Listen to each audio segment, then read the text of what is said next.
Bismillahirrahmanirrahim. Assalamualaikum warahmatullahi wabarakatuh. Halo teman-teman, perkenalkan saya Intan Maharani dengan NIM G701200038 dari kelas A Kimia Medisinal akan menjelaskan beberapa materi mengenai fase farmakodinamik, fase farmakokinetik, dan biofarmaseutika dari senyawa obat ibuprofen. Nah, baiklah, sebelum saya menjelaskan fase tersebut, saya akan menjelaskan beberapa materi mengenai senyawa obat ibuprofen ini. Ibuprofen adalah obat yang tergolong dalam kelompok obat antiinflamasi non-steroid yang digunakan untuk mengurangi rasa nyeri, demam, dan rasa sakit akibat pilek atau flu. Nah, ibuprofen ini bekerja dengan menghambat enzim siklogenase sehingga konversi asam arachidonat menjadi terganggu. Ada dua jenis siklogenase yang dinamakan COX-1 dan COX-2. COX-1 terdapat pada pembuluh darah, lambung, dan ginjal, sedangkan COX-2 keberadaannya diinduksi oleh terjadinya inflamasi oleh sitokin dan merupakan mediator inflamasi. Aktivitas antipiretik, analgesik, dan antiinflamasi dari ibuprofen. Efek analgesik dan antiinflamasi ibuprofen dapat digunakan untuk meringankan gejala-gejala penyakit rematik tulang, sendi, gejala artritis, osteoartritis, dan non-sendi. Juga dapat digunakan untuk meringankan gejala-gejala akibat trauma otot dan tulang atau sendi, trauma muskuloskeletal. Nah, efek samping yang umum ditemukan antara lain sembelit, mual, epitaksis, sakit kepala, pusing, ruam, muntah, retensi garam dan cairan mual, kenaikan enzim hati, dispepsia, ulcerasi gastrointestinal atau pendarahan, diare, dan hipertensi. Nah, interaksi obat ibuprofen berupa peningkatan risiko efek samping ibuprofen seperti ulcus pepticum atau perforasi saluran cerna, diantaranya pada penggunaan bersama dengan antikoagulan seperti warfarin dan heparin. Nah, formulasi dari ibuprofen berupa sediaan oral, topikal, suppositoria, dan injeksi yang absorpsinya itu tidak dipengaruhi oleh makanan. Ibuprofen dapat dikombinasikan dengan kafein atau paracetamol untuk meningkatkan efek analgesik ibuprofen. Pada penanganan nyeri kronis, ibuprofen dapat dikombinasikan dengan famotidin. Nah, kontraindikasi yaitu pada kehamilan 3 bulan terakhir dan pada ibu menyusui. Nah, bentuk sediaan generik yang tersedia yaitu berupa sediaan tablet 200 mg, 400 mg, 600 mg, tablet salut selaput 200 mg, 400 mg, dan kaptab salut selaput itu 400 mg. Nah, kemudian untuk fase farmakodinamik dari ibuprofen yaitu secara umum kerja ibuprofen sebagai antiinflamasi, analgesik, dan antipiretik adalah dengan cara inhibisi pada jalur produksi prostanoids seperti prostaglandin E2, PEG2, dan prostaglandin I2 atau PGI2 yang bertanggung jawab dalam mencetuskan rasa nyeri, inflamasi, dan demam.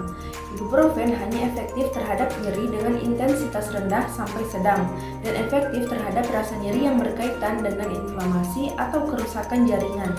Efek analgesiknya jauh lebih lemah daripada efek analgesik opioid, tetapi tidak menimbulkan ketagihan dan tidak menimbulkan samping sentral yang merugikan. Untuk menimbulkan efek analgesik, ibuprofen bekerja dengan cara menghambat hipotalamus, membentukkan prostaglandin di tempat terjadinya radang. Nah, dan mencegah sensitasi reseptor rasa sakit terhadap rangsang mekanik atau kimiawi.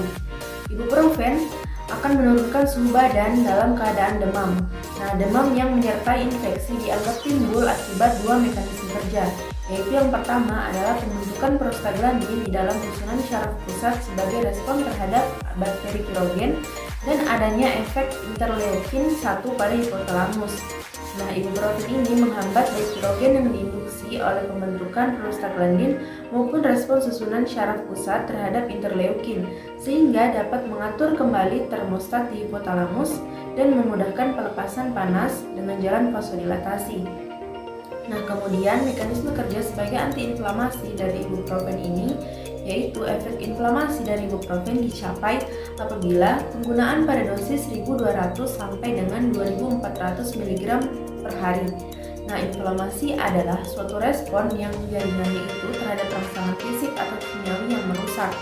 Nah, rangsangan ini menyebabkan lepasnya mediator inflamasi seperti histamin, serotonin, bradikinin, prostaglandin, dan lainnya yang menimbulkan reaksi radang berupa panas, nyeri, merah, bengkak, dan disertai dengan gangguan fungsi.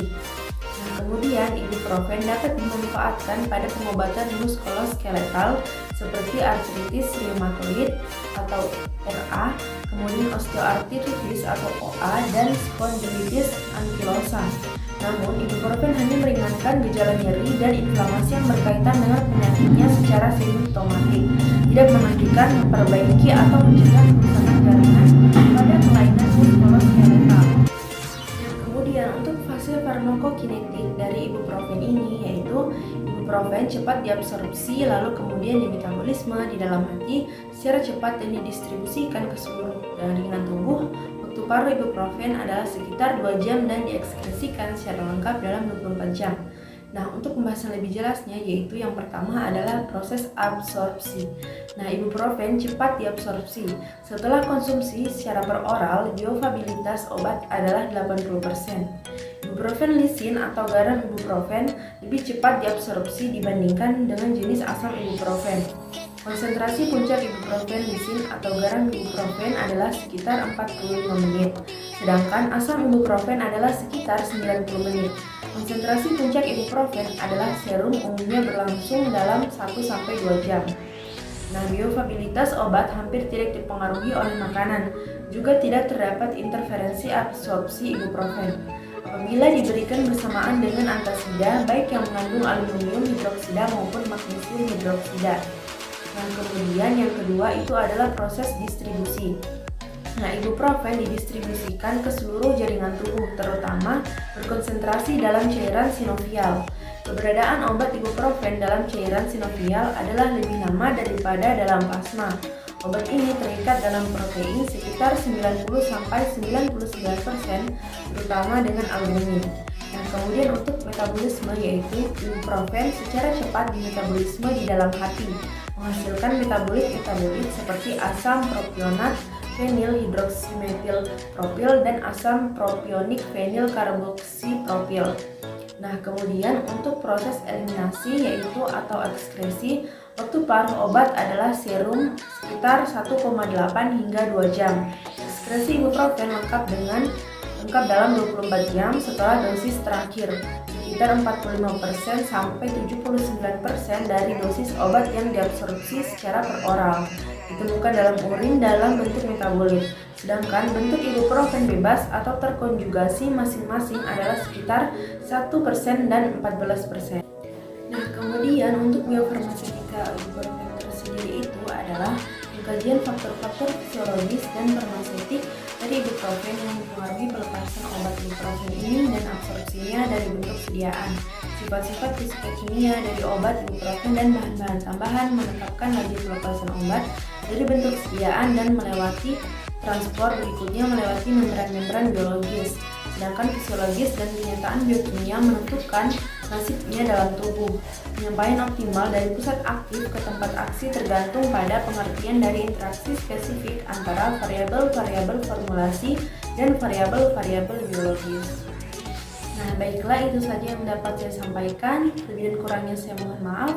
Saya akhiri, billahi taufiq wal hidayah. Wassalamualaikum warahmatullahi wabarakatuh.